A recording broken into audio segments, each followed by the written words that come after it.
I'm very pleased to begin this series on pedagogy and educational approaches with cooperative learning. Now, cooperative learning is a tried and tested set of methods that's not only at the heart of Louisenlund pedagogy and our educational approach here at NLS, but it's also one of my favorite methodological approaches because I believe it's a fundamental and integral part of high-quality teaching and learning in the 21st century. In fact, you could say that here at NLS, cooperative learning is the default mode or setting for the way that we teach in our seminars. So what is cooperative learning? Well, in defining cooperative learning, I think it's helpful first to talk about what cooperative learning is not. Cooperative learning is not mere group work. It's not when a teacher gives a task or assignment to a group of students that could actually be completed by one individual student and says, go ahead and work on it. We all know how that turns out. What happens is that more dominant or more confident members of the group, maybe people who already have a certain level of mastery in that subject or topic area, take charge of the group, and others who are less confident or less motivated are happy to sit back and let those motivated students do all the work for them. That's exactly what we don't want to happen in collaborative learning situations. And so mere group work doesn't make the cut for cooperative learning. And teachers, if you're using that approach in your classroom, I would say stop it today. A widely accepted definition of cooperative learning is collaboration to achieve common learning goals. It's really that simple, but let me clarify a bit.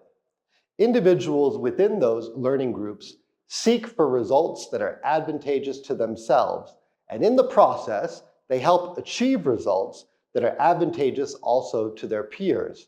That means that when the individual works hard to get good results for themselves, they're actually contributing to positive learning outcomes for their peers.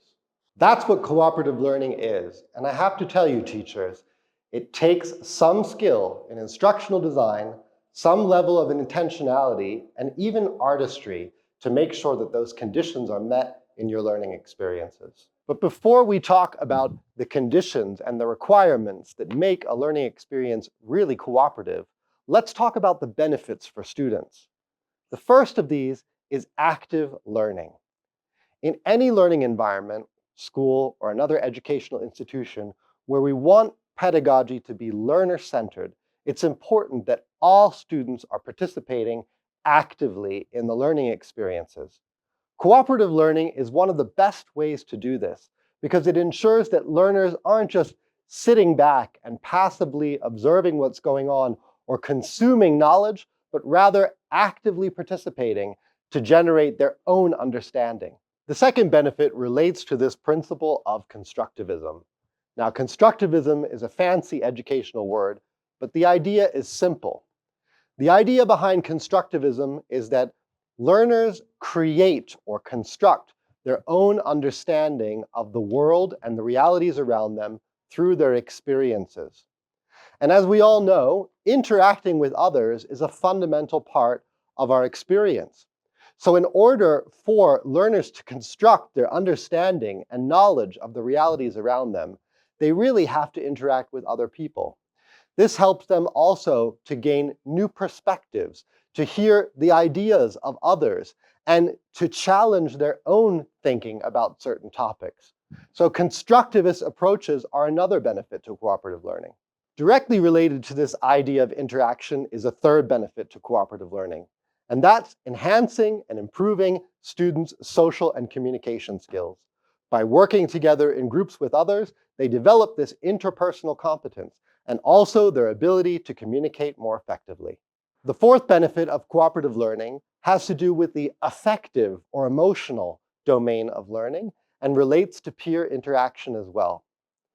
Adolescents and children thrive in situations where they have the opportunity to work together with their peers, and this increases their motivation. We know that when they're motivated to work, their learning is going to be more sustainable. So putting students together in groups with their peers to master certain skills, topical areas, concepts, or competencies is an effective way of increasing outcomes. The fifth benefit of cooperative learning has to do with the student's sense of self-efficacy. Now, self-efficacy is, of course, this idea that learners have the sense of their own competence, that they become more confident and believe, I can accomplish my goals, I can achieve what I need to achieve in school. Learners working together in heterogeneous groups have a better chance of attaining to this sense of self-efficacy. Here's why. If learners may struggle in a particular area or be weaker when it comes to a certain subject or a certain skill, when they work together in groups, they gain confidence because they see that together with their peers in this group, they can solve a problem, they can achieve a result, or they can finish a project or a product that they wouldn't otherwise be able to do on their own. The inverse is true for more dominant or stronger learners in that particular subject area. They also experience a sense of self-efficacy, but from another vantage point. And that is by becoming an expert within the group, or a peer teacher, or a leader. That also increases their motivation and ultimately will lead to better learning outcomes. And a sixth benefit of cooperative learning is almost too obvious. It's based on the old adage that 2 heads are better than 1, and 4 heads are better than 2. When students collaborate in groups, it's almost inevitable that the quality of their solutions, of their projects, of their achievements, and of their products will be higher than if they worked alone. Educational theorist Johnson and Johnson define 5 key elements that are necessary for effective cooperative learning. These are positive interdependence, individual accountability, promotive face-to-face interaction, interpersonal and small group skills, and group processing or reflection. Let's look at each of these 5 criterion one by one, starting with positive interdependence.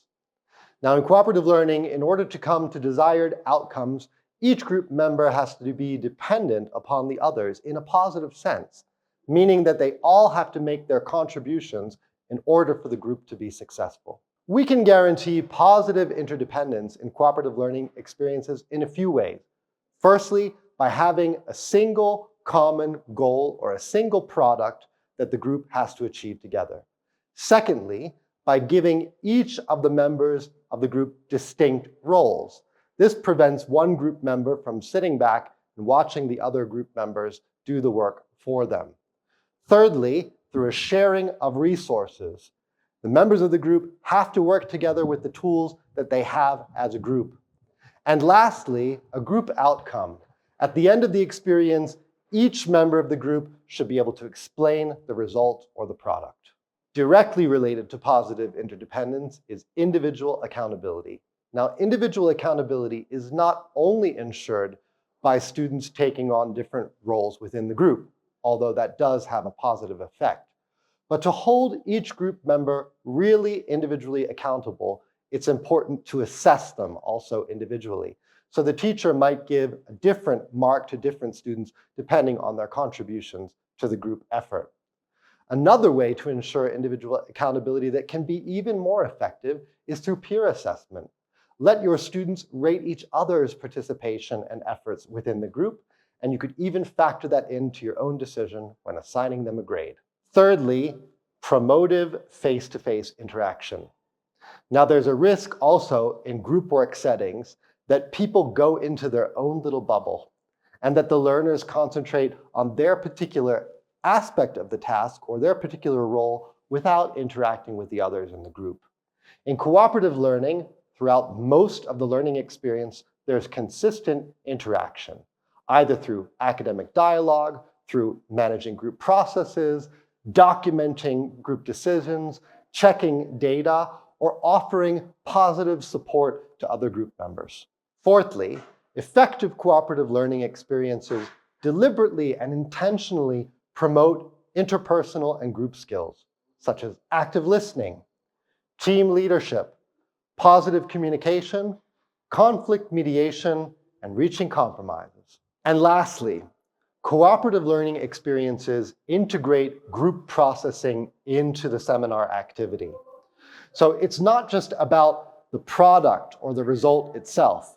It's also fundamentally about the process and the strategy, reflecting together on what worked well in the group situation and what could be improved or optimized next time. This can occur through an intentional group reflection, an individual reflection, a peer assessment, or any other type of debriefing. There are countless cooperative learning methods for teachers to explore and try out in their classrooms. Let's just look at a few of the most common by way of example. And they are think, pair, share, reciprocal teaching, or reciprocal reading as it sometimes is called, student teams achievement divisions, or STAD, the Fishbowl, Parliamentary Debate, and my personal favorite, Jigsaw 2. Fellow educators, I encourage you to investigate and try out further cooperative learning methods, either through your own inquiry or right here on our very own Talent LMS. Integrating effective cooperative learning methods into your own instructional design will help to transform static, ineffective group work into dynamic and joyful cooperative learning experiences. Let's help our students take it to the next level by collaborating to achieve the best possible outcomes.